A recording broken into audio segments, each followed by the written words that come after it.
The world watches with a heightened sense of anxiety, as headlines flash across screens and families gather around televisions, searching for any sign of hope or reassurance. In cities like Seoul and Tokyo, the tension is palpable. Every newscast brings fresh concern, and the uncertainty of what tomorrow may bring weighs heavily on millions of minds. North Korea, under the iron grip of Kim Jong Un, is accelerating its nuclear program in 2025 with a determination that is both relentless and alarming. Kim's public appearances at missile sites and military parades are carefully choreographed to project strength, sending a clear message to both his people and the world. North Korea will not be intimidated or deterred. Missile launches have become almost routine, their frequency and spectacle a stark reminder of a growing, increasingly sophisticated arsenal. Each launch is broadcast with fanfare on state television, and the world takes notice. These are not mere tests, but demonstrations of power and intent. This is no longer just saber-rattling, it's a calculated, strategic push to shift the balance of power in Northeast Asia. The parades, the displays of military hardware, and the rhetoric all point to a regime that is determined to be recognized as a major nuclear power. The question is no longer if North Korea is a nuclear threat, but how destabilizing that threat has become for the region and the world. Diplomats gather in urgent meetings searching for solutions, but the options are narrowing as North Korea's capabilities expand. Launches are more frequent, more advanced, and increasingly brazen, testing the limits of international patience and the effectiveness of regional defenses. Each new missile, each new test, pushes the boundaries of what the world is willing to tolerate. Each missile is a message. North Korea is a nuclear state, and its capabilities are not up for negotiation. The regime's propaganda machine ensures that every launch is seen as a triumph, reinforcing the narrative of strength and self-reliance.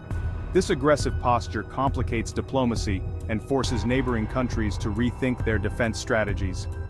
Military exercises in South Korea and Japan have become more frequent, and regional alliances are being tested as leaders grapple with the new reality. The modernization of North Korea's arsenal is rapid and deliberate, outpacing earlier intelligence estimates and leaving analysts scrambling to keep up. Satellite images reveal new missile sites, and animated maps show the ever-expanding reach of Pyongyang's weapons. For millions in Seoul and Japan, the threat is existential and immediate. Air raid drills are no longer a distant memory, but a necessary precaution. The fear is not just of war, but of sudden, catastrophic escalation. Kim Jong Un is convinced that only a powerful nuclear deterrent can guarantee his regime's survival.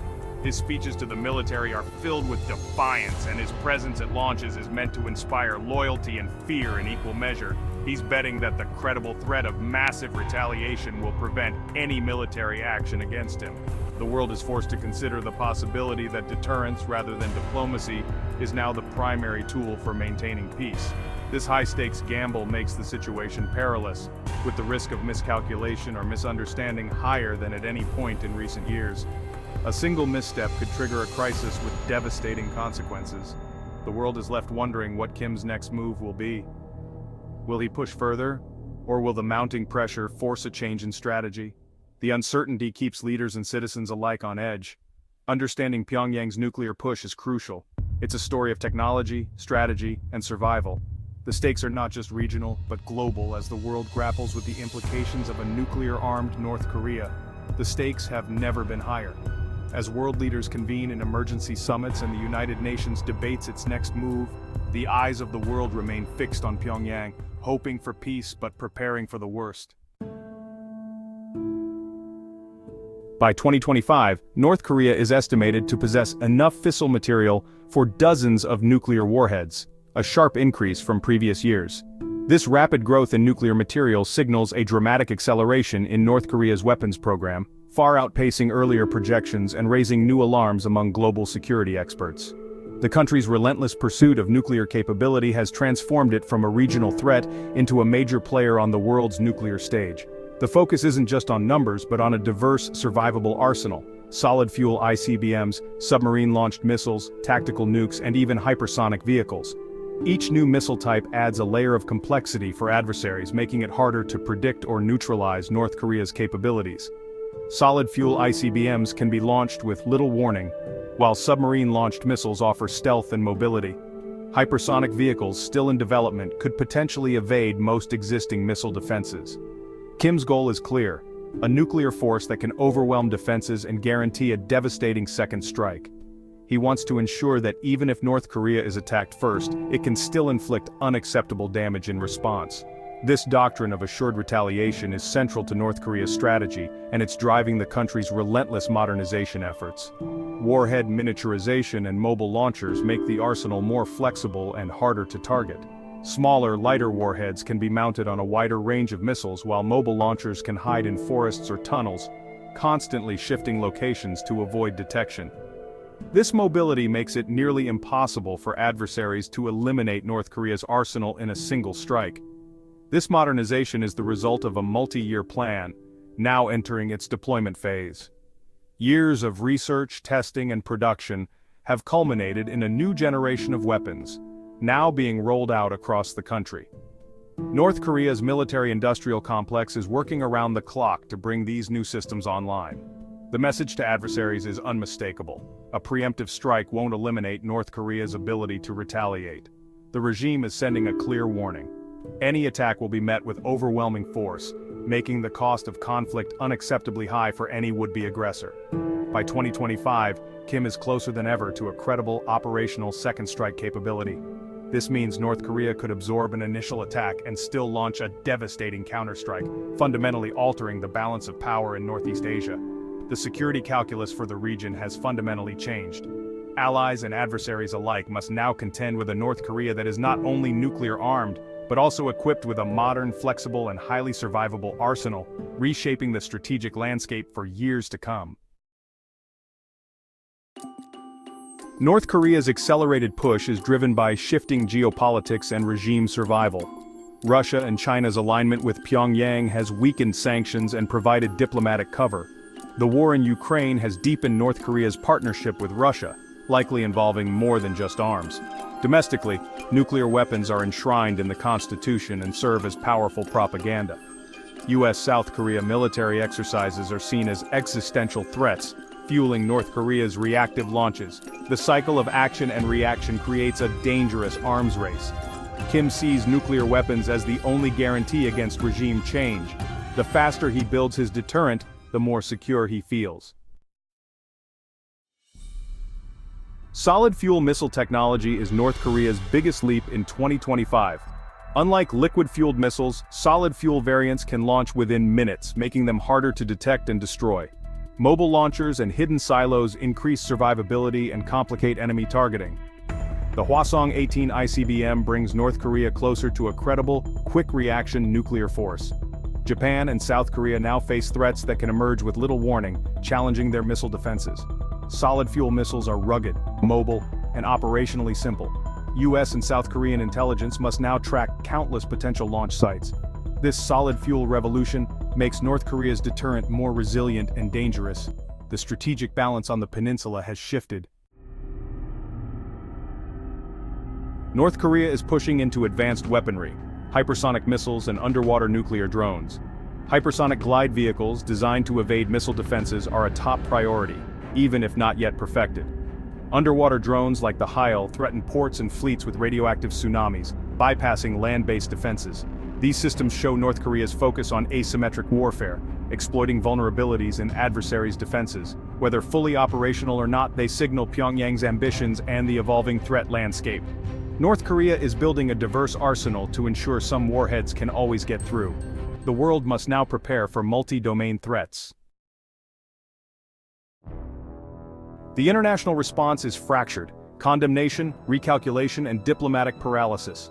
The UN Security Council is deadlocked, with Russia and China blocking tougher sanctions and blaming US drills for tensions. Russia's deepening ties with North Korea, including arms transfers, alarm the West and undermine non-proliferation. The US and allies have shifted to strengthening military deterrence, deploying more assets and forming new consultative groups. This approach, however, fuels the action-reaction cycle North Korea exploits. Each show of force justifies Pyongyang's next test, creating a feedback loop of escalation.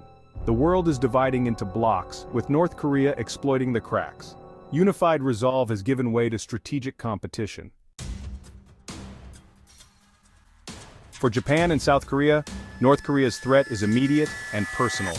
Seoul has adopted a hawkish stance, boosting defense spending and developing a three-axis system for preemption, interception, and retaliation. The rise of North Korean tactical nukes has reignited debate over South Korea's own nuclear options. Millions in Seoul live under the shadow of North Korean artillery and potential nuclear strikes. Japan, too, is shifting, boosting its defense budget and adopting counter-strike capabilities, a dramatic break from its pacifist past. North Korean missiles have flown over Japanese territory, making the threat real. Trilateral US-Japan-South Korea cooperation is stronger, but historical tensions remain a challenge. The shared threat is forging a new security architecture in Northeast Asia. For the US, North Korea's arsenal presents a strategic dilemma. The goal of denuclearization seems out of reach. Washington may have to manage, not eliminate, a nuclear North Korea. The challenge maintaining credible deterrence for allies while facing ICBMs that threaten American cities. Kim's strategy is to create doubt. Would the US risk its own cities to defend Seoul or Tokyo? The US is upgrading missile defenses and deepening nuclear planning with allies to counter this. Yet, a military-heavy approach leaves little room for diplomacy. North Korea rejects talks, viewing them as weakness, and the cycle of provocation continues. The US must find a way to maintain deterrence and create a path to de-escalation. Breaking this cycle is one of America's toughest security challenges. The world stands at a crossroads. Can tensions be managed, or are we headed for greater instability? The Korean Peninsula has long been a flashpoint, but today the stakes feel higher than ever. Every move is watched, every word analyzed as leaders weigh their next steps in a region where history and politics collide. One possible future sees North Korea accepted as a permanent nuclear state, with the international community shifting its focus from denuclearization to arms control and risk reduction. In this scenario, the world might try to contain the threat, negotiating limits and safeguards, rather than seeking total disarmament. This outcome would be deeply controversial, potentially undermining decades of global non-proliferation efforts, and sending a message that nuclear brinkmanship pays off. Other nations might feel emboldened to pursue their own nuclear ambitions, believing that the world will eventually accept their arsenals as well. Another, more dangerous path is a regional arms race, with South Korea and Japan seriously considering developing their own nuclear deterrence in response to North Korea's growing arsenal. This would mark a dramatic shift in East Asia's security landscape, raising tensions and uncertainty across the region. Such a scenario would shatter decades of carefully built security architecture, eroding trust and increasing the risk of miscalculation or even nuclear conflict. The delicate balance that has kept peace for generations could unravel, with consequences felt far beyond the Korean Peninsula. The choices made in Pyongyang, Washington, Seoul, Tokyo, Beijing, and Moscow will shape not only the future of Northeast Asia, but also the broader global order. Each capital faces difficult decisions, balancing national interests with the urgent need for stability and peace. Is there a path back to meaningful dialogue, or will the world remain locked in a dangerous cycle of threat and counter-threat? The answer depends on the willingness of leaders to take risks for peace, to rebuild trust, and to imagine a different future. The future of the Korean Peninsula and global security hangs in the balance. The world watches, hoping that wisdom will prevail over fear and that a new chapter of stability can begin.